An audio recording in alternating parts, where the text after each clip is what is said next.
morning. Welcome to Let's Get Growing. Well, back to this weekend. We're back in the greenhouse again. Mostly because it's wet. It's a little rainy this morning. Garden is very wet, so we're going to stay off the garden. But we got lots of indoor things to do. And one of those big indoor things we have to do is seedling transplanting. I'm sure we have done this before, but it never hurts to have a little refresher. I've got two different seedlings here. And plus, I just wanted to show you the difference. So, in this pot, we have peppers. And in this pot, we have tomatoes. Now, we did sow these at the same time. Mostly because if I was thinking quickly, I would plant my tomatoes really early in the greenhouse so we can have some earlier tomatoes ready for eating rather than waiting too long. So I had the peppers to do. We sowed these. I don't know if I put the date on them or not. Yes, we sowed these March 17th. Today is April 5th, 6th, 5th today, April 5th. So this is what peppers are after that length of time. That's 3 weeks or so, roughly. Yeah. There's actually even some still germinating. 3-week-old tomatoes are big. These probably should have been transplanted already, but we're going to fix that today because we've got something to talk about with those. So normally, we always start our peppers in March because they're slow to germinate, and they like heat. So if you start them too early and you don't have a lot of heat, then you run the risk of not having very good peppers. So tomatoes, they germinate very quickly. These tomatoes were sown, again, the same time. They germinated in about a week, and then have been starting to grow very quickly. So we're going to get those transplanted. The peppers, we got a few more to germinate there, and then we'll think about transplanting those. But for now, these guys stay on the heat. They're actually on a heat mat because they want the warmth, and they'll suffer real checks in growth if they get cold, especially at this stage. It can just stunt them right into stopping growing. So if you have short season peppers, peppers that will ripen in like 50 to 60 days or so, you could try seeding them later when it is warm. It might be an interesting thing to try to see if you get peppers, good, and just by not having a cold period when you're sowing them. But we traditionally do them in March, get them going, and keep them warm. Tomatoes, we sow our tomatoes around this time. Like I said, I started these a bit early, just so we have plants with a bit of a head start. Indoors, you do need to be careful of that because you don't want to put them out while it's too cold. Certainly our nights right now will still be way too cold to harden off tomatoes and peppers and things like that. Peppers don't want to go below 10 degrees. If they go below 10, they stop growing. Tomatoes be about the same. But they might be a bit more resilient. But we're going to keep these inside, keep them warm, keep them growing. But they do need to get out of their seed pot. So I've prepared myself some 3.5-inch pots, and we're going to transplant one of these guys. So now you can try digging them out, but when you see how long the roots are on these things, you'll see why I do it this way. I take that whole pot, tip it out. You can see there's lots of roots circling around the bottom of the pot already. And then I will grab my dibbler or a pencil or a chopstick or anything like that. I'll get a hold of the seedling I want to transplant. And now this is one really important thing with all seedlings. Always hold them by the leaves.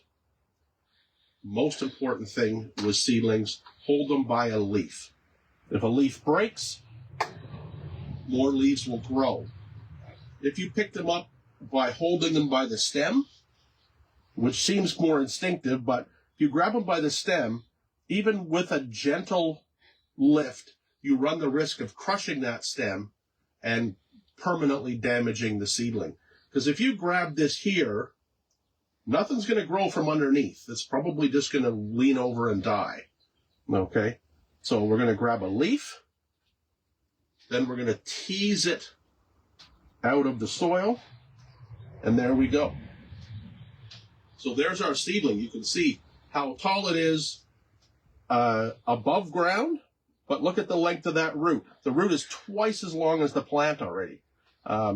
Roots grow first. Roots grow very fast to get down to get the nutrients to grow that plant. Now, what we're seeing on this seedling here is the leaf I'm holding on to is the seed leaf. The first leaf that came out when it germinated. Now, with warmth, it has stretched. So all of our plant is up here. We've got our seed leaves, we've got our first true pair of leaves, and a couple of more coming. Well, you might be inclined to just plant it the way it is, because often we're told to put a plant in at the level it was in the pot. With seedlings, and particularly tomatoes, but with seedlings, all this part here is meant to be underground. It's the root, basically. So we can bury these up to those seed leaves without any trouble. And if this was a pepper too, and I'll go back to the peppers, we'll do the same thing. So we're going to dibble a nice deep hole, as you can see, that plant's going to be about as deep as that pot. It's got lots of room to grow, but dibble a hole right down. So I'm dibbling this hole basically as far as the bottom of the pot. Then we're going to gently lower the root in, and we'll tease that root into the hole. And then we're going to bury all of this stem right up onto the seed leaves. And there we go. That's what your seedling should look like when it's transplanted. Lots of room for that root in there. We didn't just stuff it in there so the root gets all bent and twisted. We teased it down into the pot, so it's good to go. We could do it one more time. Grab a seed leaf, that's where you hold it. Tease it out. See, I broke a leaf there, but I did not hurt the plant. We take that seedling, dibble it down. If you need to help it a little bit, push sort of the root ball down. This was not going to be quite as pretty, but there we go. Looks good. Good watering, away you go. Now we'll be able to take these pots, and likely the plants will be fine going from these pots into the garden when the time is right. If they grow real quick, we may move a few up into 6-inch pots, just so we have good, big, chunky plants to go out. But a 3.5-inch to 4-inch pot would be ideal. Now, we can't get back to them all the rest at the moment, so we're just going to put them back into their seed pot, fill that area there, and we'll get back to these a little later. Mentioning the peppers, you see the peppers? These are still their first seed leaves, but when we transplant them, we will bury that bit of stem up to the base of the seed leaves. And you can do that. That's okay. That'll help with leggy seedlings. Because starting things indoors, light levels are never as high. Sometimes it's too warm, sometimes it's not. But depending on the seed, that can stretch. And if that stretches, it can be problematic, but you can bury that when you're transplanting. So we have lots more seedlings to transplant. So that'll be a busy thing this week, is seed transplanting time. So, Jeff, is it too late to try tomato seeds? Is it too late to try tomato seeds? No, you're really in the ideal time. Specifically really, bumblebee. Any tomatoes. Now, really, we often use April 1st as our tomato start date, but really, any time now is fine. you will have good chunky plants to move outside mid-May once frost-free time hits us. So yeah, get your tomatoes started now. They germinate in about a week, and then you transplant from there. That gives you about 2 to 3 weeks of growing. You don't want plants that are massive because they're hard to manage. You just want a chunky plant in the 3.5-inch pot or 4-inch pot. Is kind of ideal. So get your tomatoes started. When you're doing tomatoes and other vegetables, keep in mind, look at the harvest dates. You'll often see on a seed pack, 55 days, 100 days, 110 days, et cetera, et cetera. Those are sort of average times of ripening related to when you plant them out. It's kind of what the rule of thumb is there. So the tomatoes I did here, I think these are Sun Gold. Yeah, they're Sun Gold. I think they're a bit more of a mid-season, but I started them a little earlier. Will we get fruit sooner? Who knows? We'll see. But watch, we've done tomatoes. We've done a couple of varieties that are cold season tomatoes. There's a mosquito flying in the greenhouse. Lovely.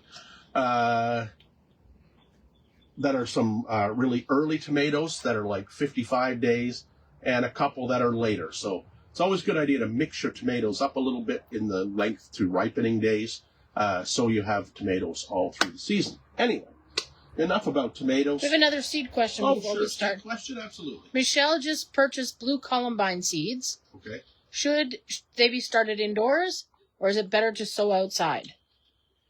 Blue columbine seeds probably will germinate indoors, and you can do it both ways. Perennials in general don't mind having some fluctuations in temperature. So sowing the seed now, moistening it, all the stuff you do, and then putting them outside now isn't bad. What'll happen is they'll get some fluctuations in temperature. That actually helps a lot of seeds germinate, especially perennial seeds. And then as the weather warms, they'll germinate sort of naturally as if they had fallen in the garden. I'm pretty sure columbines can probably be done without that cold treatment. So if you want to hurry them, you can try them indoors and just leave them in warmth. But you're always best to give that fluctuating temperature. So what I do now with perennial seed, if I'm sowing it now, it can be sown, watered in, leave it inside for like 2 days, let the seed start to absorb moisture, and then put them outside. And I put them outside in clear totes, like clear Rubbermaid bins, so they get light, and then they're kind of exposed to the fluctuating spring temperatures, and that'll bring them on pretty quickly. And it's easier to manage the seeds because they're outside. You don't have to worry about them in the house. Do purchase seeds have that cold, if they need that cold period? If you purchase seeds, do they already have that or not necessarily? No. So cold seeds can be stored cold. All seeds are sort of kept in cold storage until they're ready to be sold, and they go to the garden centers. They are kept in climate controlled. But that cold of just keeping a seed packet cold does nothing to help the germination. You have to combine the cold temperatures with moisture in the seed. It's called stratification. And the seed, like I said, has to be moist and chilled. So just keeping seed packs in the fridge won't do anything other than extend the life of your seed. But it won't do anything to help germination.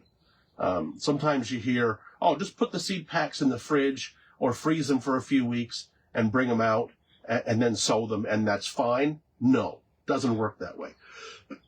They have to have that moisture there. So that's why I say sow the seed, keep it indoors for a couple of days, let the seeds absorb the moisture, and then put them outside into the cold. And then it's that combination of moist and cold which breaks down germination inhibitors that are in the seed. Dan would like to know, do you cut off the lower leaves of the tomato seedlings when you transplant, or do you leave them on? I don't do anything with my seed leaves. Dan was just asking if we cut the lower leaves off. No, I just leave them. This is how they're going to sit, like I just transplanted, as they grow. Those seed leaves will probably dry up and fall off. Taking them off is not going to hurt anything, because the plant's got its first pair of true leaves. So I don't do anything with them. I just leave them there. That's too much work. So I guess it's no secret that you have a lot of plants. We do have a lot. If you look behind you, you have a lot of plants. And you like some fairly unique plants. So one of the things we talked about doing is talking about some of your unique and interesting plants. And we will do that. We'll try and feature something different every week and just talk about that plant specifically. So it's the season for these guys. So you may or may not know this plant. These have actually been around for quite a long time. You are seeing them more and more in the garden centers and grocery stores and things at this time of the year, because this is sort of traditionally their bloom time. This is Clivia miniata. You might pronounce it Clivia, but Mr. Clive might be upset about that, having his name mispronounced for all of history. Clivias are a perennial plant from South Africa. They grow in shady woods. Maybe not South Africa, but it's an African plant. Grows in shady woods. Kind of like a daylily in its growth habit a little bit. You can see big, broad leaves. Very stout roots. You can see this one here. The roots are out of the pot a little bit. Very thick, worm-like roots, and those will fill this pot. They are a wonderful, super easy houseplant. As a kid, we had one on our living room windowsill, or a little table in front of our window, and it lived there year-round. It was fantastic, and it bloomed every early spring for years. Sat at that east-facing window, so it got good morning sun, but then shade the rest of the day. Watch for them. You see them. You see this guy here. Now, this is one Derek grew from seed. It's just starting to push up a flower spike there somewhere. I just lost it. Here it is on this side. Just starting to push up a flower spike. That will stretch out more and be a nice umbel of orange flowers up here. Through the growing season, we keep them well watered, but not wet, because these big, thick roots can rot. Through the winter, we try to have them cooler and drier and give them a rest. They will still look good all the time. They never drop any leaves or anything like that while they're in that resting period. And then one day you'll see from down in the center of the crown, you'll see a little flower bud starting to push out. That's when you can start giving it more water. If you don't water it at that time, often what will happen is the flower bud won't have the strength to grow a stem, and it'll just bloom down in the leaves. So keep an eye on that. But again, basically it's an easy plant. We'll throw them outside in a shady spot for the summer, just because they like it outside. It's easier to keep them watered.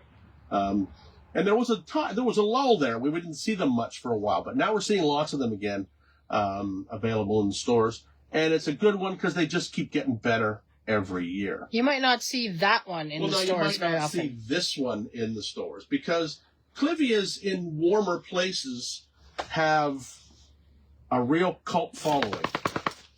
There are a number of different species that have been hybridized back and forth for many years by amateur specialists. And you can get some pretty amazing flower colors, flower shapes, and leaf colors and leaf shapes. One of the more interesting groups are the variegated leaf forms, of which this one is. This is a variegated seedling, and you can see it's got pretty strong variegation, so it's quite exciting. What I'm hoping is that now that it's blooming, is that it will set seed. I have 2 variegated ones. The other one's not going to bloom this year, I don't think. At least not at the same time as this guy.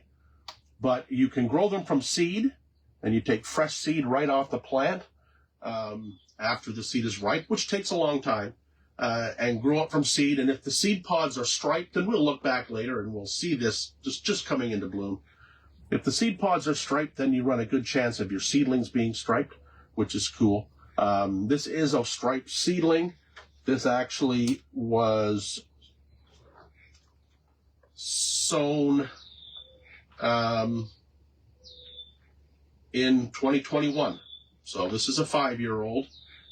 This is its first bloom that I know of.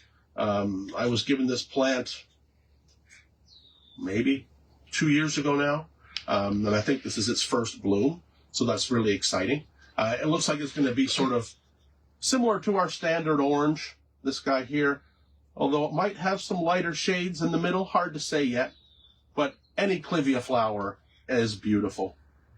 And the striped ones just give you that little bit of extra interest throughout the year with their nice foliage. You probably won't find the striped ones in any garden centers, but there are seed sellers online that will collect seed from their variegated plants or their yellow flowered plants or things like that, or crosses they've made.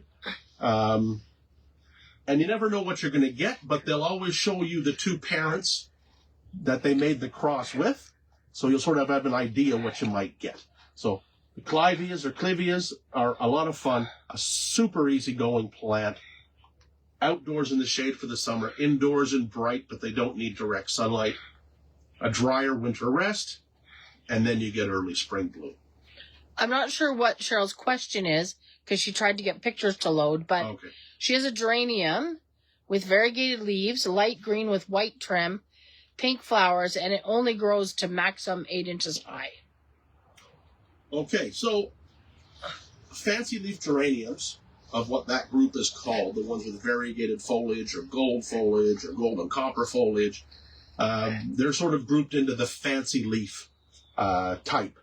Now, if it only ever gets 8 inches tall, it is probably also classified as a dwarf.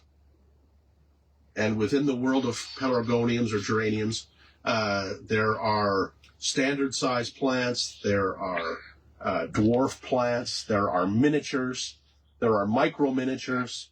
So there's a lot of different ones. I'm sure Cheryl will send me the picture later, but they're a lot of fun too. You do need to find the really coolest ones from collectors, or have a look for the Ontario Geranium and Fuchsia Society, or Geranium, Pelargonium, and Fuchsia Society. They will have a sale at the Toronto Botanical Garden in the spring. Plus, they have regular meetings through the years, and it's people who are really keen on pelargoniums and geraniums and keep these unusual varieties going. You rarely see many available in shops, but the fancy leaf geraniums certainly bring a whole new range of interest into the geranium pelargonium world. We got any more questions, Laura? No, I think that was it. All right. Yep, that's it. All right. Well, we'll wrap it up for today. I hope next week we'll be back out in the garden. I hope it's a little drier. Oh, can I cut down my Rose of Sharon this spring?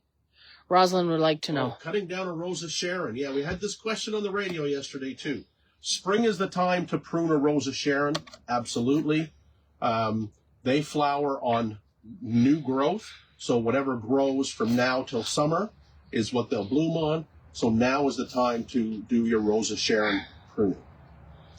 All right, that's it. All right, with that, we'll sign off. Don't forget, our Wales trip is completely sold out, but we do have a few spots left for Ireland in August. So if you want to see some fantastic gardens and see Ireland, send us an email to Marjorie@MasonHouseGardens.com, and she'll send you all the information. There's still time to join that trip, and we'd love to have you come with us. But until next time, we'll see you later on Let's Get Growing. Everyone wishes you a happy birthday. And thank you and happy Easter.